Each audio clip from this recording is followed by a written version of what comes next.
Kita ambil sebuah mutiara penting di sini, mutiara yang sangat mahal teman-teman sekalian. Kalau Anda mau taubat nasuha, Anda nggak boleh setengah-setengah. Bahasa saya sering juga tentang masalah hijrah. Kalau mau hijrah menjadi orang baik, jangan setengah-setengah. 100%. Sekaligus menjadi orang baik. Jangan Anda mulai hijrah, performan bajunya sudah mulai lebih syar'i, penampilan lebih syar'i, sudah mulai menghadiri beberapa majelis ilmu, tapi ternyata ya, dianya masih membuka pintu-pintu pergaulan sama teman-teman yang ahli maksiat, masih tinggal di komunitas yang mayoritasnya adalah ahli maksiat yang dia bisa lihat setiap hari, jauh dari masjid, tempat ibadah misalnya. Maka ini sangat mengganggu dia. Ini berarti masih setengah-setengah. Yang paling tepat pada saat mau hijrah, memang hijrah diri kita dari perbuatan-perbuatan yang kita lakukan dan hijrah juga komunitas kita. Yang betul-betul kita tinggalkan semuanya. Supaya semua itu bisa berubah. Kita terbawa dengan lingkungan yang baru, suasana yang baru. Saya pada saat ditanya tentang kiat istiqomah yang kami sampaikan adalah menuntut ilmu, mengamalkan ilmu itu dan bentuk komunitas.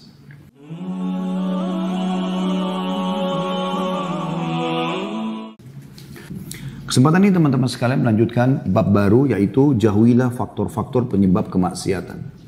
Fahami dulu teman-teman sekalian, maksiat atau pelanggaran kepada Allah Subhanahu wa taala adalah racun kehidupan. Sekali lagi, racun kehidupan. Kalau Anda faham dia adalah racun, berarti dia akan merusak ya, tatanan hidup Anda. Tidak ada dosa teman-teman yang membawa pada ketentraman.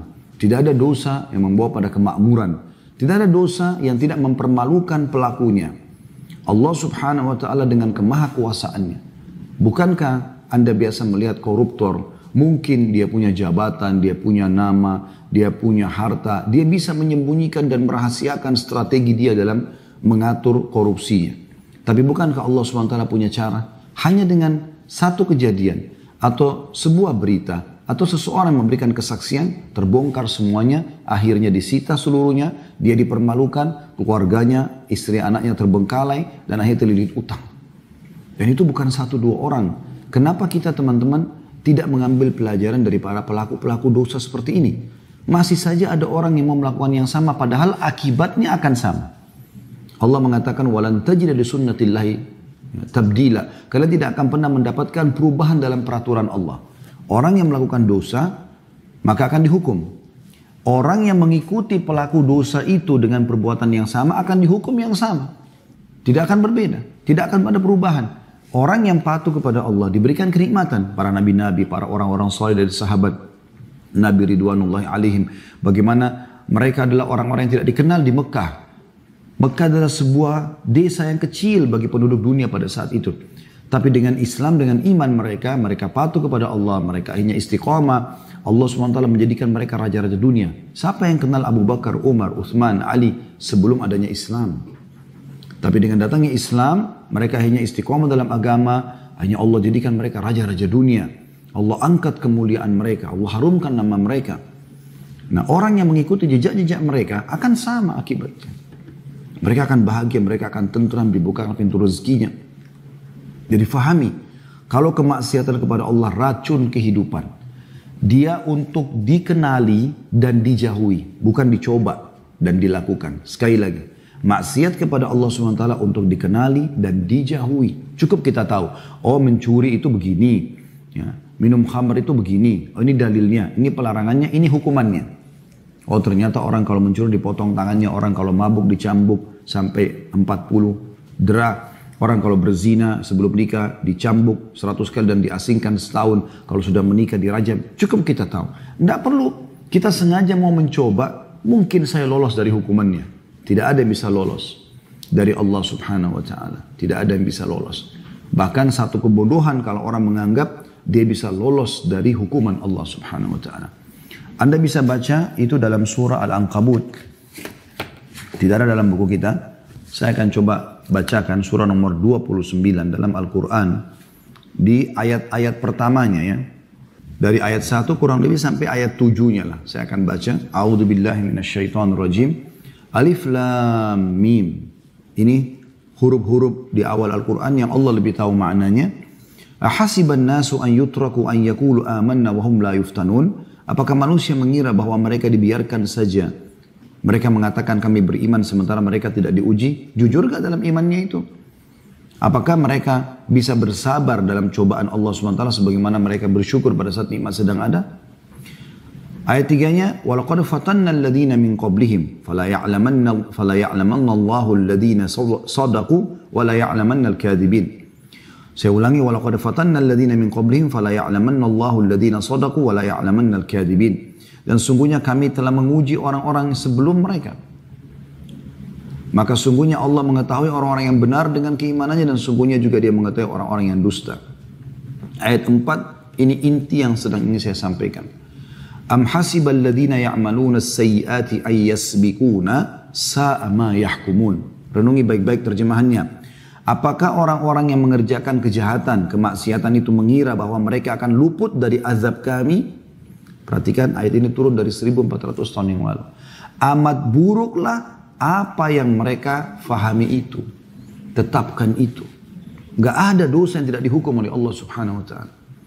Allah akan hukum cepat atau lambat. Allah akan bongkar cepat atau lambat.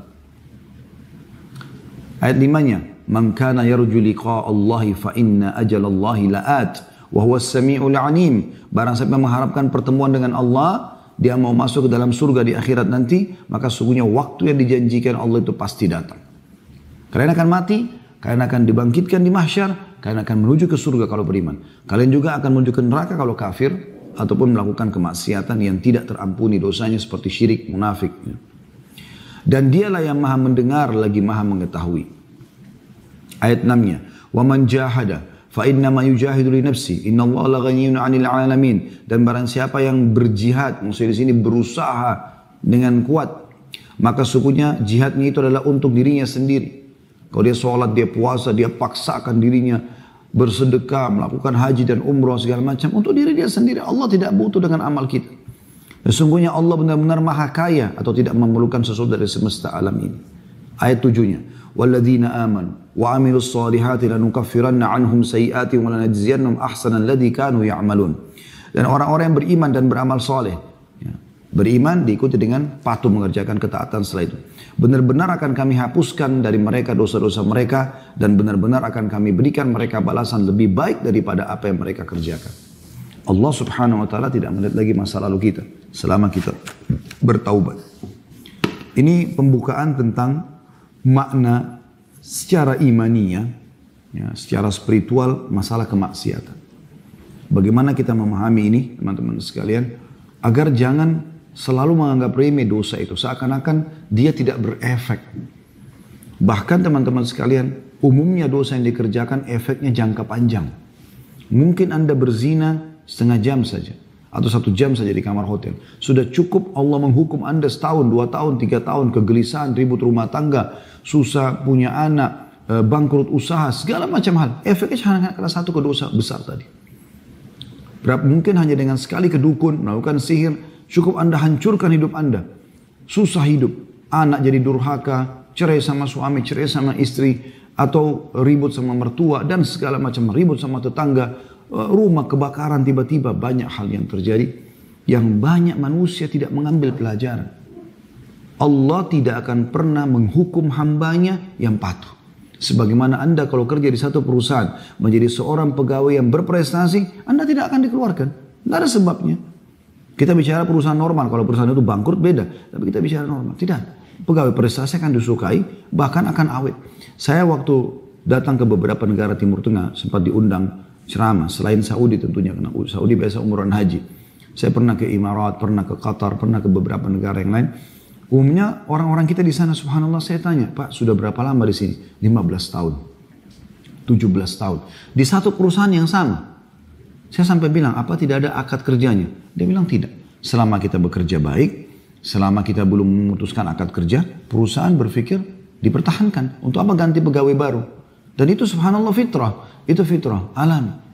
Begitu juga kalau ada pegawai, walaupun dia berprestasi dari sisi pekerjaannya, tapi ternyata dia banyak melakukan pelanggaran-pelanggaran di perusahaan, telat datang, tidak mengerjakan pekerjaan, manipulasi data dan segala macam hal, maka akan dikeluarkan. Dan seperti itu kurang lebih rasionalnya. Saya akan bacakan teman-teman sekalian, dan saya berharap apa yang kami sampaikan ini tolong direnungin teman-teman. Jangan masuk telinga kanan, keluar telinga kiri. Saya tidak lakukan waktu duduk di sini, meninggalkan keluarga saya, pekerjaan. Teman-teman juga duduk menghadiri, ya mungkin lowongan waktu meninggalkan pekerjaan, aktivitas untuk kita hanya testimoni dan seremoni saja. Kita di sini teman-teman untuk menambah iman kita. Apalagi bahasan kita tentang kiat-kiat hijrah. Bagaimana kita pindah dari alam kemaksiatan kepada alam ketaatan. Dan ini dua alam yang sangat berbeda. Kemaksiatan penuh dengan kegelapan, sumpek, sedih, cobaan-cobaan.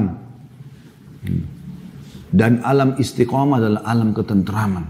Subhanallah, orang istiqamah ya, dengan imannya dan amal solehnya, biar orang miskin teman-teman, tinggal di pinggir kali, kita temukan orangnya tentram hidupnya, bahagia. Biar cobaannya berat, penyakit yang kronis segala macam, tetap juga dia tenang.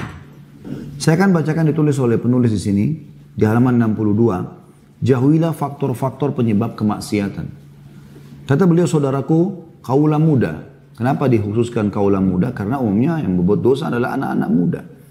Orang tua jarang. Kalaupun ada itu berarti sudah melampaui batas ya. Dan Nabi SAW menganggap itu adalah termasuk dosa-dosa besar yang berat sekali. Kalau orang seperti kata Nabi SAW, termasuk orang yang Allah murkai adalah seorang syekhun zani, orang tua yang berzina. Karena tidak ada faktor pemicunya untuk berzina di umur-umur tua gitu kan. Nah, tapi teman-teman sekalian diajak kaulah muda. Karena memang kalau dia baik di masa mudanya, berarti masa tuanya tentu akan jauh lebih baik. Mungkin Anda mengetahui dari pengalaman Anda dan kehidupan pribadi Anda, bahwa kemaksiatan bukan datang secara tiba-tiba. Tapi ada sebabnya, ada penyebab, pembangkit, dan pendahuluannya. Jika Anda, saudaraku yang mulia, bersungguh-sungguh membebaskan diri dari kemaksiatan dan menjauhinya, maka menutup segala pintu kemaksiatan adalah jalan pintas untuk menjauhi kemaksiatan tersebut.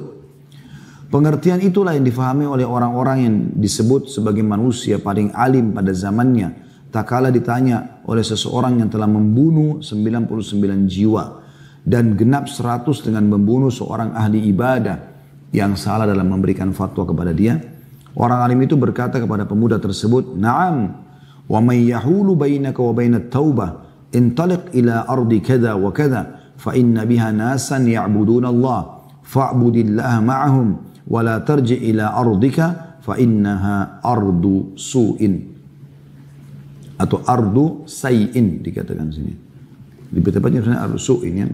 Baik, yang artinya, jadi sebenarnya saya baca artinya hadis ini panjang ya, bagaimana ada seseorang yang membunuh 99 jiwa. Hadis yang masyhur dalam riwayat Imam Bukhari dan Muslim ya. Imam Bukhari riwayatkan nomor 3470, Imam Muslim nomor 2766. Jadi orang ini membunuh 99 jiwa lalu dia gelisah. Dia ingin taubat, ingin kembali kepada Allah SWT. Dia datangi seorang yang abid, ahli ibadah tapi nggak punya ilmu agama. Dia tanya, dia mengatakan saya sudah membunuh 99 jiwa. Apakah masih ada taubat buat saya? Kata orang tersebut, tidak ada. Tidak mungkin. Kau sudah bunuh 99 orang. Maka dia pun karena putus asa, dia membunuh orang itu digenapkan 100. Lalu terus saja dia jalan sampai menemui seorang yang alim. Orang yang punya ilmu agama benar. Lalu dia mengatakan, saya sudah membunuh 100 jiwa. Apakah ada pintu tobat buat saya? Maka orang alim itu mengatakan, ya, ini hadisnya. Saya baca terjemahannya. Kamu masih bisa bertaubat. Memang siapa yang dapat menghalangimu untuk bertaubat? Pergilah ke negeri yang ini dan itu. Atau demikian dan demikian. Maksudnya ditunjuklah satu negeri oleh orang alim tersebut. Karena di sana ada orang-orang yang menyembah Allah. Di sana ada orang-orang saleh. Maka sembahlah Allah, patuhlah kepadanya. Sembah artinya patuh, tunduk. Ya. Mengerjakan diperintahkan, meninggalkan yang dilarang. Sembahlah Allah bersama mereka. Dan janganlah kembali ke negerimu. Karena negerimu adalah negeri yang buruk. Kata beliau, orang alim ini benar-benar seorang yang berilmu dan pemberi fatwa yang sesungguhnya. Dia tidak hanya memberitahukan bahwa dia bisa bertaubat, tapi dia juga menunjukkan kepada jalan yang mengantarkan ke sana atau taubat. Orang alim ini mengetahui bahwa sekiranya orang tersebut tetap berada di negeri atau kampung halamannya, maka dia akan kembali melakukan kemaksiatan. Dia tidak mungkin terbebas dari kemaksiatan melainkan apabila dia meninggalkan negerinya dan menjauhi kemaksiatan tersebut. Kita ambil sebuah mutiara penting di sini, mutiara yang sangat mahal teman-teman sekalian. Kalau Anda mau taubat nasuha, Anda nggak boleh setengah-setengah. Bahasa saya sering juga tentang masalah hijrah. Kalau mau hijrah menjadi orang baik, jangan setengah-setengah. 100%. Sekaligus menjadi orang baik. Jangan Anda mulai hijrah, performan bajunya sudah mulai lebih syar'i, penampilan lebih syar'i, sudah mulai menghadiri beberapa majelis ilmu, tapi ternyata ya, dianya masih membuka pintu-pintu pergaulan sama teman-teman yang ahli maksiat, masih tinggal di komunitas yang mayoritasnya adalah ahli maksiat yang dia bisa lihat setiap hari, jauh dari masjid, tempat ibadah misalnya. Maka ini sangat mengganggu dia. Ini berarti masih setengah-setengah. Yang paling tepat pada saat mau hijrah, memang hijrah diri kita dari perbuatan-perbuatan yang kita lakukan dan hijrah juga komunitas kita. Yang betul-betul kita tinggalkan semuanya. Supaya semua itu bisa berubah. Kita terbawa dengan lingkungan yang baru, suasana yang baru. Saya pada saat ditanya tentang kiat istiqomah yang kami sampaikan adalah menuntut ilmu, mengamalkan ilmu itu dan bentuk komunitas. Harus komunitas kita. Ingat sabda Nabi SAW, Al-mar'u ala dini khalili. Seseorang selalu terpengaruh oleh agama sahabatnya, lingkungannya. Falyandur ahadukum ila man yukhalil. Maka kalian harus jeli melihat siapa yang kalian jadikan sebagai teman kalian, lingkungan kalian tinggal. Saya pernah diundang di salah satu komplek perumahan dulu, subhanallah, sangat mewah di Jakarta Pusat. Ya. Pengajian di rumah, ini mungkin ceritanya sekitar 10 tahun yang lalu. Pada saat azan, menjelang azan, saya mengatakan, saya mau sholat gitu. Terus tiba-tiba yang punya rumah mengatakan, kita sholat di sini Ustaz. Saya bilang, saya biasa sholat di masjid. Lalu jawabannya dia saya masih ingat. Dia mengatakan, di sini nggak ada masjid Ustaz. Masjidnya sangat jauh, harus keluar. Jauh dari sini. Jadi saya heran, komplek perumahan. Mungkin dalam komplek itu tidak kurang dari 100 rumah atau lebih. Mayoritasnya muslim, tidak ada masjid. Lalu kemudian mau sibuk mengadakan pengajian supaya bisa faham agama. Nggak ada tempat ibadahnya Allah subhanahu wa ta'ala. Bagaimana bisa? Sementara kita diikat agar 5 waktu sholat melapor tanda kutip kepada Allah, absen, sholat itu absen. Hayya 'alas shalah, ayo mengerjakan sholat. Hayya 'alal falah, ayo menuju kepada keberuntungan dunia dan akhirat. Kita lapor kepada Allah SWT, dibersihkan dosa, diangkat derajat dengan kita ke masjid. Setiap langkah diampuni dosa, setiap langkah diangkat derajat, setiap langkah dicatat pahala. Kita sholat berjamaah dapat pahala yang berlipat ganda. Dapat doa malaikat setelah sholat, sebelum bicara, sebelum berdiri dari tempat sholat, didoakan. Ya Allah ampuni dia, rahmati dia, terus sampai dia berdiri dari musholanya. Bagaimana bisa terjadi itu?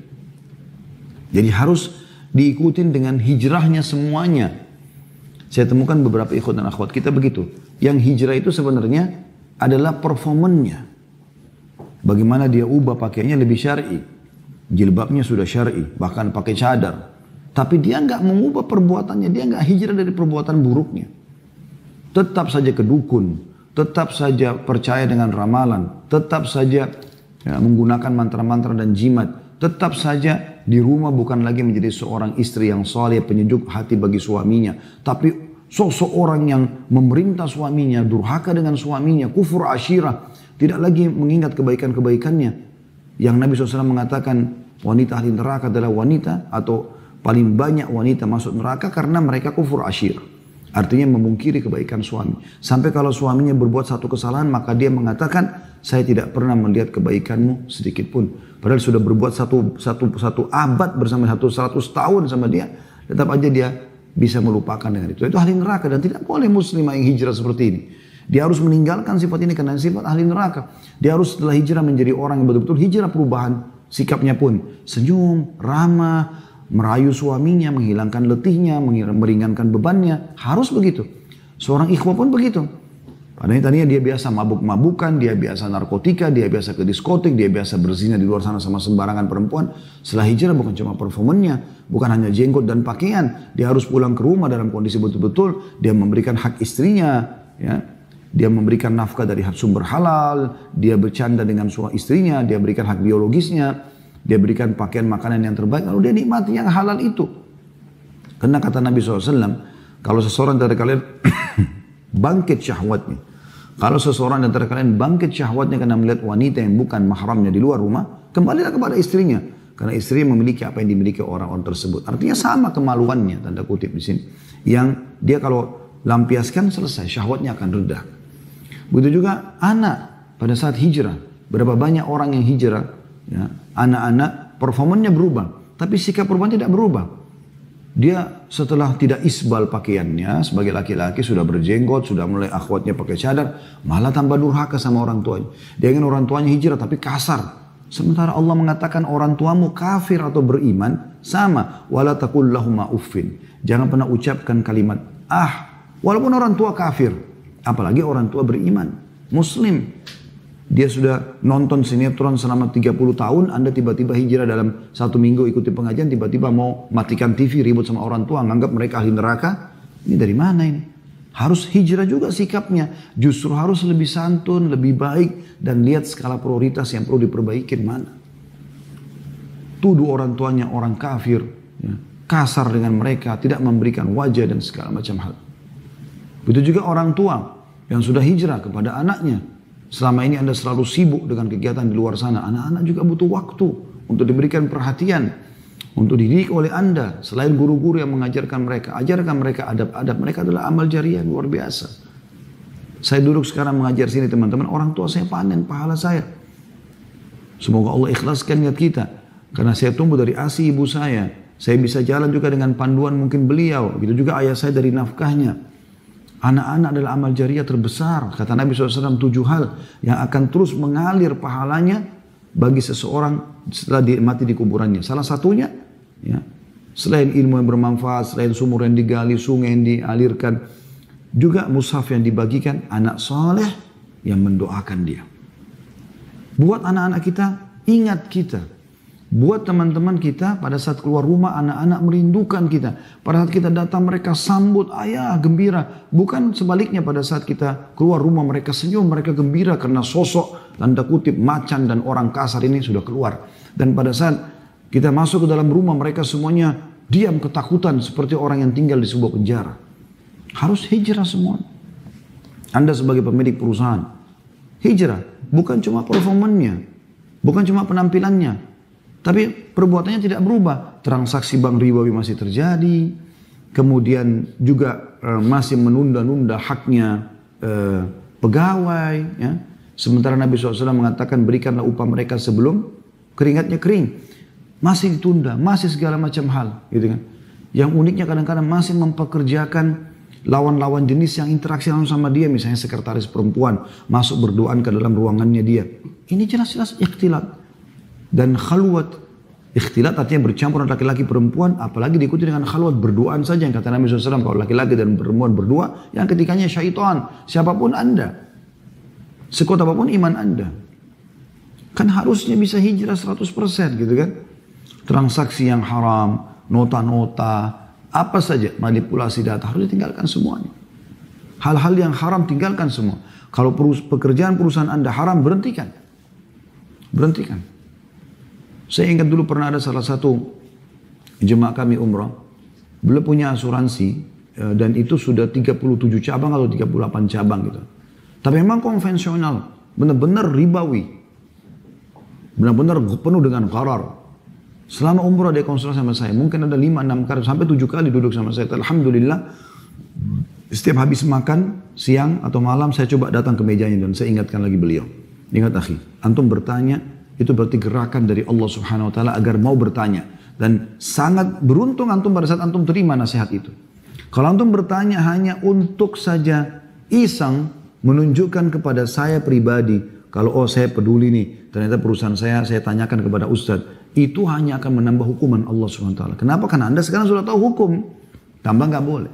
Alhamdulillah akhirnya dia nyatakan, dia berhentikan dan dia lepaskan semuanya itu. Kemudian dia coba dengan usaha-usaha yang halal. Memang ada resiko, tapi lebih baik daripada Anda dihukum oleh Allah Subhanahu wa taala di dunia dan di akhirat. Kita sudah bacakan tadi surah Al-Ankabut.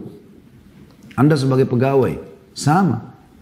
Setelah Anda hijrah, berubah performa Anda mulai muhasabah. Perusahaan yang saya kerja ini halal nggak sih? Enggak, Anda keluar, resign, cari yang lainnya. Berdoa kepada Allah SWT, Anda punya waktu-waktu mustajab. Antara azan dan iqamah, sepertiga malam, hujan turun. Berdoa kepada Allah Azza wa Jalla. Minta kepada pencipta langit dan bumi. Allah itu ghani, maha kaya. Ya. Dan dia juga Yarzuqu man yasha' bighairi hisab. Kalau memberikan kepada hambanya rezeki tanpa ada hitungan, tidak usah khawatir. Nabi SAW berkata kepada Bilal, hai Bilal, bersedekah. Jangan kau takut kepada zat yang tidak perlu dikhawatirkan kemiskinan dari sisinya. Tidak ada. Kaya raya Allah Subhanahu wa ta'ala. Dan siapa yang menggantungkan nasibnya pada Allah, Allah akan menjadi pencukup baginya. Wa may yatawakkal 'ala Allah fa huwa hasbuh. Dalam surah At-Talaq ayat 3. Siapa yang bertawakal kepada Allah, menyerahkan usaha kepada Allah, akan menjadi pencukup baginya. Dan kalau sudah Allah jadi pencukup, Anda butuh siapa lagi? Enggak butuh siapa-siapa. Semuanya, kalau Anda sedang dapat nikmat, yang ciptakan Anda Allah, yang ciptakan nikmat itu Allah, yang juga mempertahankan hanya Allah. Kalau Anda diberikan cobaan, penyakit, apa saja yang lain-lain selain penyakit, yang ciptakan Anda Allah, yang ciptakan cobaan tersebut Allah, yang bisa menghilangkan hanya Allah. Enggak ada yang lain. Maka ini enggak boleh setengah-setengah. Anda sekarang sudah harus taubat nasuha. Menjadi pegawai yang on time kalau bekerja, tahu kalau akad Anda jam 7.00 di kantor Anda tanda tanganin, Anda keluar jam 17.00 jam 5 sore, Anda wajib datang di waktu itu. Anda telat 1 menit saja, 7 lewat 1 menit, Anda wajib minta keridhaan pemilik perusahaan 1 menit itu. Karena akad Anda begitu. Dan Nabi SAW mengatakan al-muslimuna ala syurutihim. Orang muslim harus patuh dengan syaratnya. Nggak boleh, kecuali Anda memang datang minta keridhaannya. Kita sayangkan kenapa perusahaan-perusahaan muslim, baik pemilik perusahaan ataupun bawahan, staff, itu tidak menggambarkan Islam. Saya waktu S2 ngambil manajemen pendidikan, saya coba mempelajari buku-buku dari barat tentang masalah manajemen. Bagaimana mereka menekankan masalah trust, kepercayaan, bagaimana masalah pertanggungjawaban, bagaimana masalah amanah. Sebenarnya ini sudah dalam Islam, tidak harus menjadi seorang pegawai atau pemilik perusahaan untuk menerapkan. Setiap hal dalam kehidupan kita, kita harus amanah, tanggung jawab, kita harus jujur. Dan kita tidak boleh lawannya, tidak boleh khianat, tidak boleh budusta, tidak boleh menipu dan seterusnya. Sebenarnya kita sudah dididik. Tapi sayangnya kenapa kita tidak terapkan dalam kehidupan kita, teman-teman sekalian. Berhenti sekarang mengambil hak-hak yang bukan hak Anda. Anda kalau sudah digaji di perusahaan, jangan pernah lagi mengambil yang bukan hak Anda. Misalnya disuruh oleh perusahaan belanja barang di tempat tertentu. Maka dengan belanja sekian puluh juta, ratusan juta, bukan miliaran rupiah belanjaan perusahaan, dan itu pakai uang perusahaan, dapatlah bonus. Diskon misalnya, dapat payung lah, baju kaos lah, TV lah, handphone lah, apa saja fasilitasnya. Itu wajib Anda kembalikan kepada perusahaan. Wajib Anda amanah di situ. Tidak boleh Anda merasa itu hak Anda. Itu bukan uang Anda kan? Tidak boleh sama sekali. Bahkan ada yang lebih parah mungkin, yang belum faham agama, itu biasanya mereka malah sengaja menyuruh diskonnya dihilangkan. Supaya dia yang ambil, dibuatkan nota yang kedua lagi. Ini banyak sekali.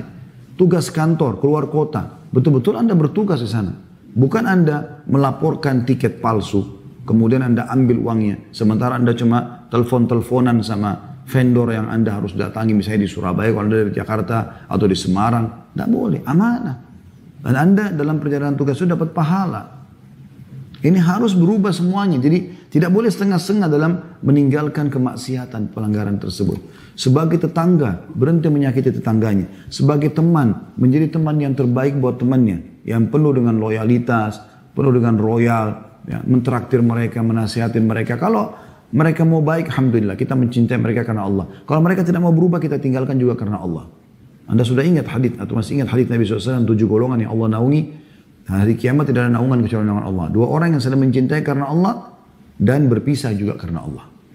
Jadi kalau teman-teman mau istiqamah, kita jadikan sahabat kita, kita loyal dan royal sama mereka. Pada saat mereka tidak mau kita nasihatin, tidak mau dengar, ya sudah kita tinggalkan karena Allah SWT. Jadi betul-betul harus hijrah. Termasuk juga adalah fasilitas. Seperti misalnya tempat tinggal. Ya. Jadi kalau Anda tinggal di komunitas yang jauh sekali dari kaum muslimin, Anda tinggal di komunitas yang jauh dari masjid, jauh dari orang-orang soleh, ini bahaya sekali. Berefek kepada Anda. Kita ini manusia, makhluk yang lemah. Jangan membuka pintu itu. Makanya nasihat dalam hadis Bukhari Muslim ini, seorang yang alim tadi, dia sangat sempurna mengingatkan orang yang mau taubat ini. Dia tidak mengatakan, kau punya taubat, taubatlah, kemudian dibiarkan. Sehingga dibiarkan dia kembali ke negerinya lagi. Tapi orang ini mengatakan, dan saya sarankan kamu pindah. Ya, kamu pindah ke negeri ini dan itu, karena di sana ada orang-orang soleh dan hiduplah bersama mereka. Dan lanjutan hadis ini teman-teman luar biasa. Orang ini jalan, di tengah jalan dia meninggal dunia. Maka Allah datangkan, kata Nabi SAW, 2 malaikat.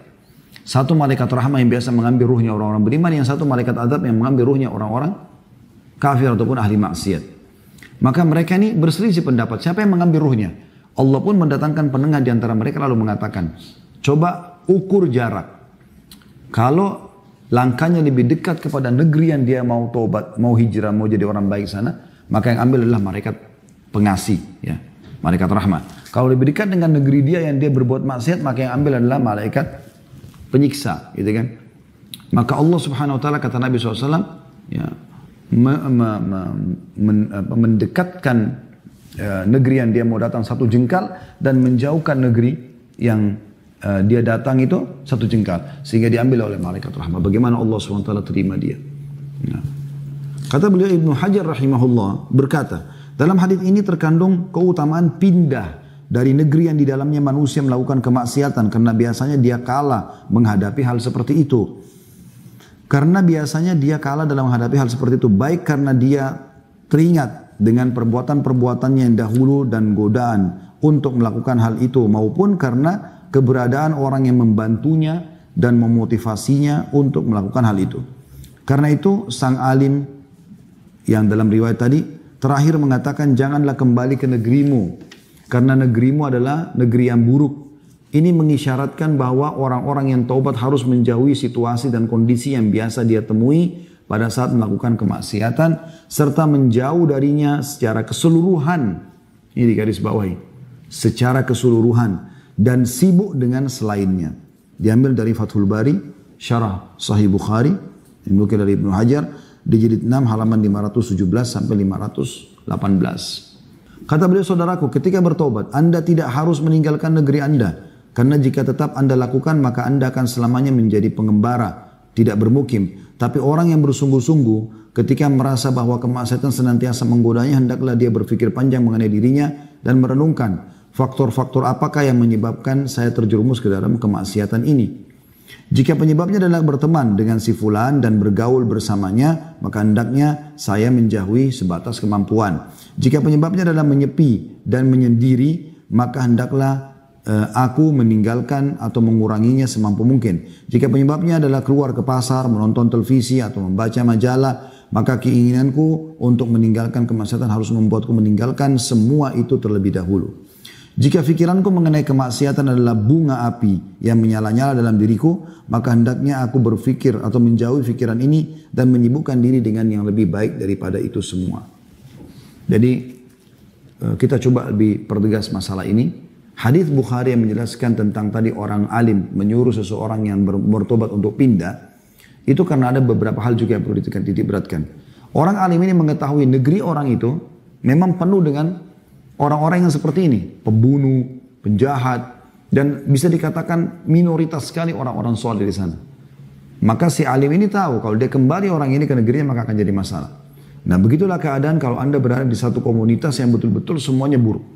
Anda satu negeri itu semuanya bebas, seks bebas, narkotika, khamar, bunuh-membunuh. Anda pindah tempat. Kalau ternyata bukan seperti itu, misalnya Anda cuma ada di satu perusahaan secara substansial, perusahaan itulah yang rusak misalnya, haram dan segala macam, produksi rokok lah, khamr lah, apalah segala macam, maka Anda pindah dari itu dan pindah ke perusahaan yang lain. Kalau Anda berada di satu komplek perumahan, ternyata komplek itu yang Anda ada 10 rumah, 9 rumah semuanya ahli maksiat. Dan mereka terbiasa buat pesta-pesta, mabuk-mabuk di situ dan segala macam. Anda pindah ke komunitas yang lain. Jadi tidak harus meninggalkan negerinya. Kecuali keadaannya seperti tadi. Itu yang dibahasakan oleh penulis di sini ya. Jadi dilihat. Atau kalau misalnya hanya karena komunitas Anda, teman-teman reunian, SMP, SMA ini yang ternyata jadi masalah. Dan saya sudah sering tekankan itu ya. Kalau Anda sekarang masih punya grup-grup WA, dan ternyata Anda reunian di situ dan di situ isinya ya, kemaksiatan kepada Allah, keluar saja. Keluar saja nggak masalah. Kalau Anda di Japri, Anda jawab. Maaf saya nggak bisa ada di situ, tapi saya siap kalau ada apa-apa yang mau ditanyakan kepada saya. Komunikasi secara pribadi saja. Daripada di grup kita lihat foto lawan jenis, apalah cuplikan-cuplikan yang kurang baik, yang mengundang syahwat, terjadi diskusi gibah dalam situ, ya, fitnah orang dan segala macam, atau berbicara yang bukan ahlinya. Bicara tentang masalah politik lah, masalah tokoh-tokoh nasional lah yang tidak ada hubungannya sama dia sama sekali. Dan sulit dia untuk minta maaf kalau dia menyebutkan tentang kesalahan orang. Keluar saja dari situ. Karena itu hanya akan menambah permasalahan dalam hidup Anda. Ingat teman-teman, ini sering saya ingatkan. Menuju ke akhirat, bawalah dua hal. Amal soleh dan teman soleh. Amal soleh membantu Anda. Teman soleh juga akan membantu Anda. Kalau amal Anda kurang, syafaat dia akan membantu Anda.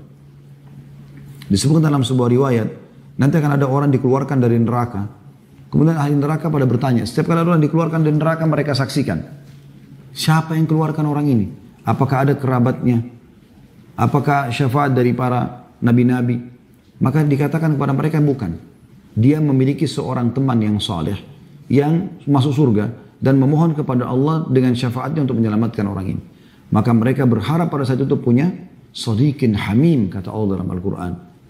Mereka berharap punya teman yang orang-orang baik dulu di dunia yang bisa menyelamatkan mereka. Ya. Jadi harus kita fahami tentang masalah ini teman-teman sekalian.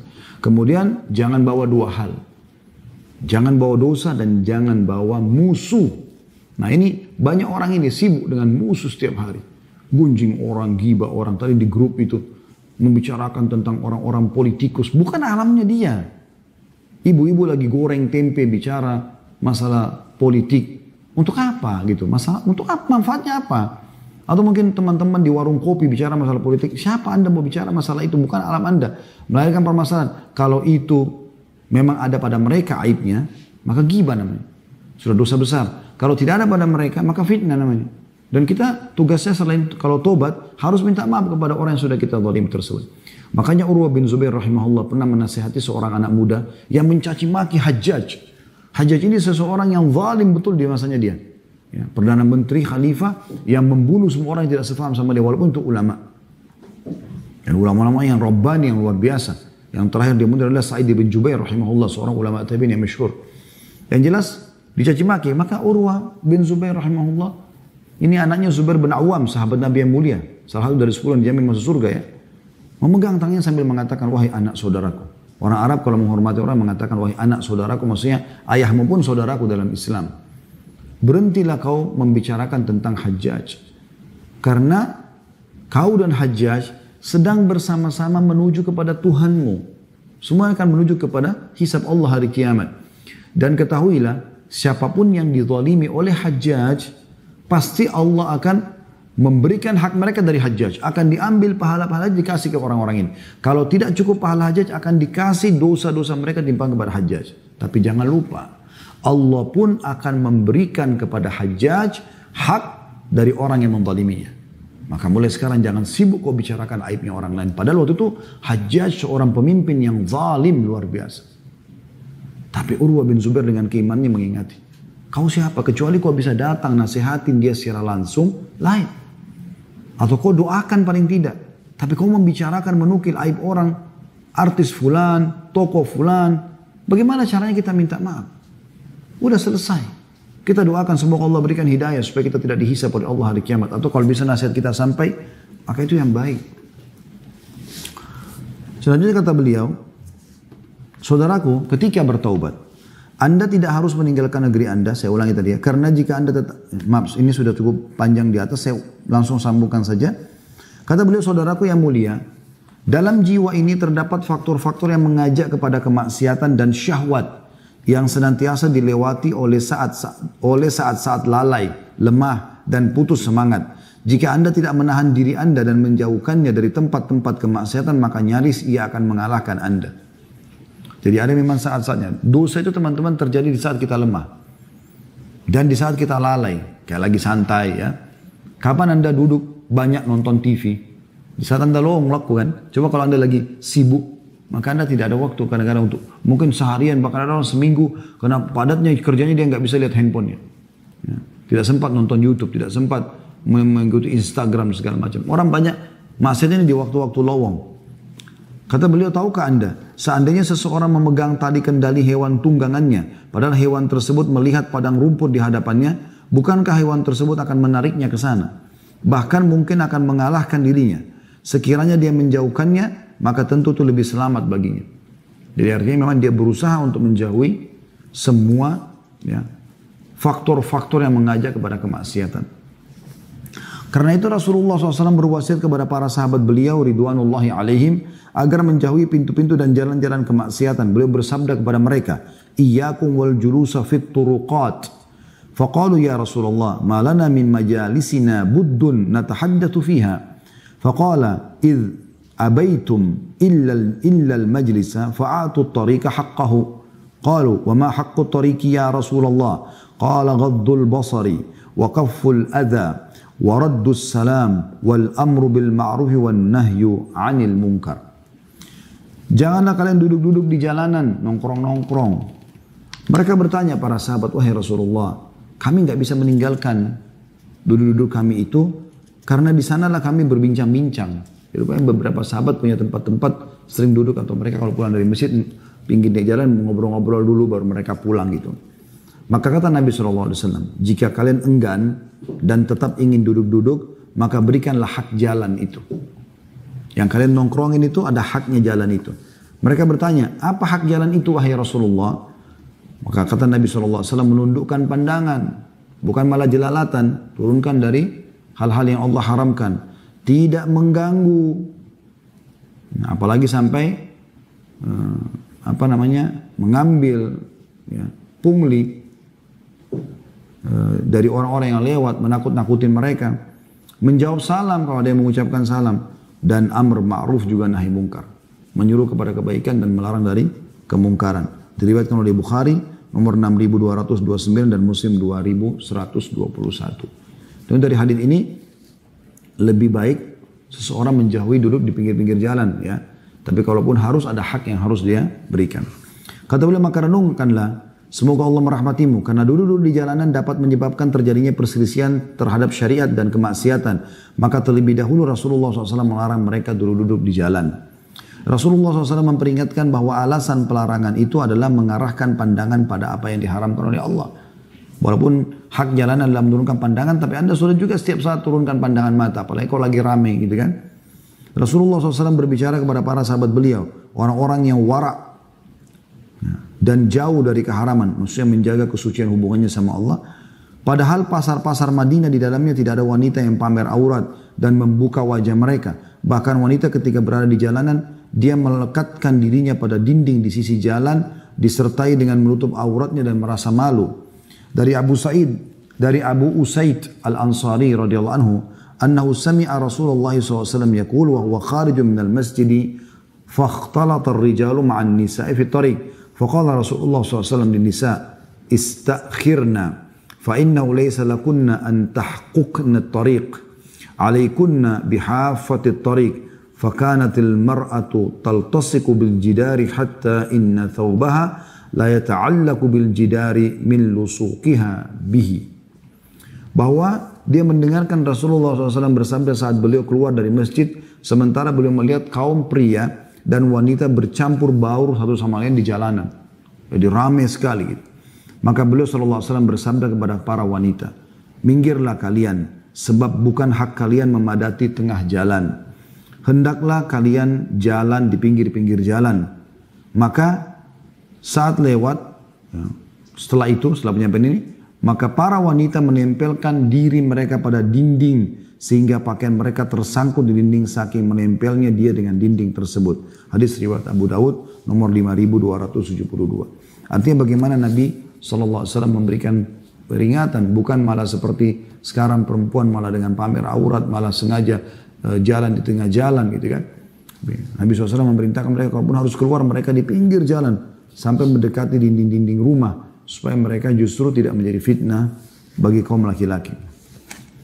Kata beliau, jika ini adalah realitas orang-orang itu, dan begitulah realitas kaum pria atau para sahabat yang jauh dari kemaksiatan, kendati demikian, mereka dilarang mendekati pintu-pintu dan jalan-jalan menuju kemaksiatan.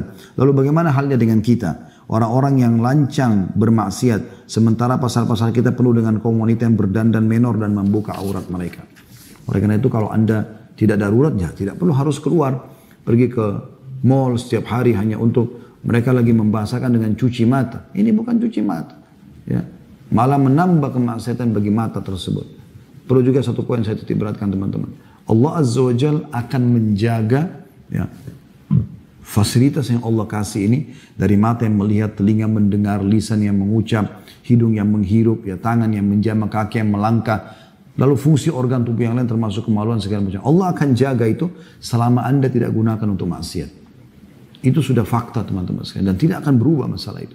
Kapan Anda gunakan dalam ketaatan kepada Allah SWT, Allah juga akan jaga. Saya saksikan depan mata sendiri para ulama-ulama yang pernah kami menimba ilmu dari beliau. Walaupun sangat sedikit ilmu yang kita nimba dari beliau-beliau, karena beliau adalah ulama-ulama besar. Di Masjid Nabawi, beberapa majelis yang saya hadiri, subhanallah, kalau kita dengar, tidak melihat orangnya, kita akan mengatakan orang ini umurnya antara 25 sampai 30 tahun, kena lantangnya suaranya. Begitu kita mendekat melihat teman-teman, jenggotnya sudah putih semuanya. Bahkan ada yang didorong pakai kursi roda, karena sudah sangat tua. Suaranya lantang, matanya terang. Bahkan ada seorang syekh pernah, ya dinukil di Saudi cerita, tapi saya tidak dapatkan nama beliau siapa, cuman beliau pernah sama murid-muridnya naik kapal, kemudian kapal itu tiba-tiba menghantam sebuah batu besar dan akhirnya kapal itu akan tenggelam. Syekh ini selama ini dikenal oleh murid-muridnya orang yang sangat lembut, orangnya tidak terlihat orang itu punya keterampilan khusus, ya, sangat menjaga wibawahnya. Tapi pada saat kapal akan tenggelam, muridnya tidak ada satupun yang bisa berenang, dia membuka jubahnya, kemudian dia turun berenang, membawa satu persatu murid dia di kapal tersebut ke tanah daratan terdekat, kemudian sempat juga menyelamatkan beberapa barang sampai kapal itu tenggelam setelahnya. Maka murid-muridnya heran bertanya, mengatakan, wahai syekh, kami nggak pernah sangka Anda punya keterampilan seperti ini. Maka dia mengucapkan kata-kata yang kita ambil jadi pelajaran kita. Dia mengatakan, wahai murid-muridku, selama anggota tubuhmu kamu jaga dari kemaksiatan kepada Allah, maka Allah juga akan menjaga kualitasnya. Allah akan jaga itu. Allah akan jaga. Sebaliknya kalau orang suka menggunakan dalam kemaksiatan, bisa saja Allah angkat, naudzubillah, fasilitas tersebut. Maka segera taubat, ya, kepada Allah SWT agar fasilitas ini jangan dirusak atau jangan diangkat oleh Allah Subhanahu wa taala. Lalu beliau mengangkat selanjutnya riwayat Abdullah bin Ubay radhiyallahu anhu memahami pengertian ini bahwa dia harus menahan erat jiwanya serta menutup segala pintu dan jendela menuju kemaksiatan. Ketika sampai berita kepadanya bahwa Rasulullah SAW akan membunuh ayahnya yang merupakan tokoh munafik. Jadi Abdullah ini adalah seorang mukmin, tapi ayahnya Abdullah bin Ubay pimpinan orang munafik. Ya.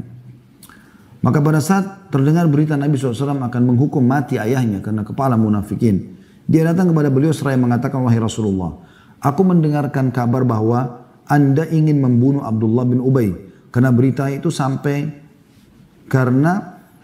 yang sampai kepada Anda tentangnya. Jika itu benar akan dijadikan atau dilakukan, maka perintahkanlah aku yang melakukan hal tersebut dan aku akan membawa kepalanya kepada Anda. Demi Allah, suku Khazraj tahu bahwa tidak ada seorang pun yang lebih berbakti kepada orang tua dibandingkan aku. Aku khawatir Anda menyuruh orang lain melakukan ini lantas dia membunuhnya. Jangan biarkan diriku melihat pembunuh Abdullah bin Ubay berjalan di tengah-tengah manusia, lantas aku membunuhnya. Akibatnya aku membunuh seorang mukmin demi seorang kafir, sehingga aku masuk ke dalam neraka. Mendengarkan hal tersebut, maka Rasulullah SAW bersabda, nataraffaqu bihi wa nuhsinu suhbatahu ma baqiya ma'ana. Kami akan bersikap lemah lembut kepadanya dan memperlakukannya dengan baik selama dia tetap bersama kami. Ini disebutkan dari Sirah Ibnu Hisham, buku sejarah yang ditulis oleh Ibnu Hisham, jadi 3 halaman 238. Dan juga diambil dari buku Marwiyat Ghazwa Banil Mustaliq, halaman 190 sampai 195. Nah, para fuqaha berpendapat, karena pengertian itulah maka hukum syara' atau hukum syariat menentukan bahwa seseorang pezina harus diasingkan dari negerinya selama 1 tahun agar dia menjauhi tempat kemaksiatan tersebut dan segala yang mengajaknya ke sana.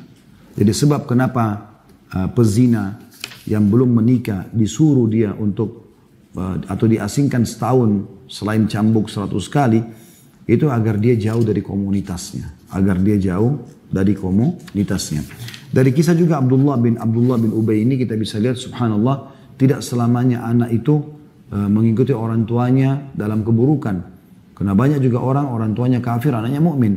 Orang tuanya fasik, tapi anaknya hafal Quran. Bahkan menjadi ulama. Banyak terjadi. Di antaranya seperti Abdullah. Abdullah adalah seorang mukmin yang sangat kuat. Sementara Abdullah bin Ubay ayahnya adalah seorang kepala munafik. Dan ini awal kisahnya adalah karena ada isu yang dilempar oleh Abdullah bin Ubay ini. Kalau Aisyah berzina sama Safwan radhiyallahu anhu ajma'in. pada saat pulang dari perang Bani Mustaliq. Ya. Karena dia jengkel dengan Nabi SAW, dia tidak suka orang munafikin dan dia kepalanya orang munafik. Dia selalu memanasi orang-orang yang sefaham dengan dia, orang-orang munafik ini untuk ya, membenci Nabi SAW dan membenci syariat Allah SWT. Maka ada sahabat yang mengatakan, ya Rasulullah, izinkan saya penggal lehernya Abdullah bin Ubay. Nabi SAW masih diam waktu itu. Tapi sampai berita kepada Abdullah bin Ubay, anaknya Abdullah munafik ini. Itu dikenal dengan Abdullah Mukmin. Langsung datang kepada Nabi SAW menunjukkan keimanannya, mengatakan, ya Rasulullah, sampai ke saya Anda mau bunuh ayah saya Abdullah bin Ubay. Kalau itu benar, suruh saya ya Rasulullah.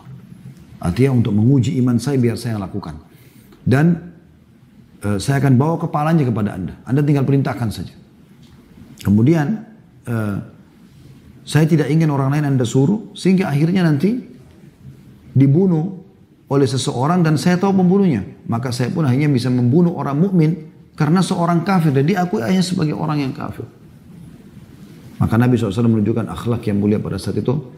Kami tetap akan berbuat baik kepada dia. Ya. Selama memang dia masih tinggal bersama kita. Dan ini cara bermuamalah dengan orang-orang al-munafikun. Baik teman-teman, kita sudah sampai di penghujung acara kita. Dan Alhamdulillah ala kulli hal, kita bersyukur kepada Allah SWT atas kesempatan ini. Semoga Allah memudahkan kita untuk mengamalkan ilmu yang sudah kita pelajari. Dan kalau ada benar pasti dari Allah. Kalau ada salah dari saya mohon dimaafkan. Saya ajak teman-teman di YouTube selalu subscribe, like dan juga loncengnya jangan lupa. Sebagai dukungan terhadap dakwah kita dan dukung semua channel-channel dakwah yang menyampaikan Al-Quran dan Sunnah agar benar-benar di medsos ini pun tertegakkan kebenaran dan akhirnya bisa mengimbangi dan insya Allah mengalahkan kebatilan. Karena kalau tidak dilakukan maka tentu saja kebatilan akan terus merajalela dan kemaksiatan akan merajalela di sana sini. Dan yang menjadi bahaya adalah masuk kepada generasi muda muslim. Teman-teman di Instagram, Facebook juga selalu follow sebagai bentuk dukungan kita bersama-sama dalam kebaikan ini insyaAllah. Subhanakallahumma bihamdika, asyhadu an la ilaha illa anta astaghfiruka wa atubu ilaik. Assalamualaikum warahmatullahi wabarakatuh.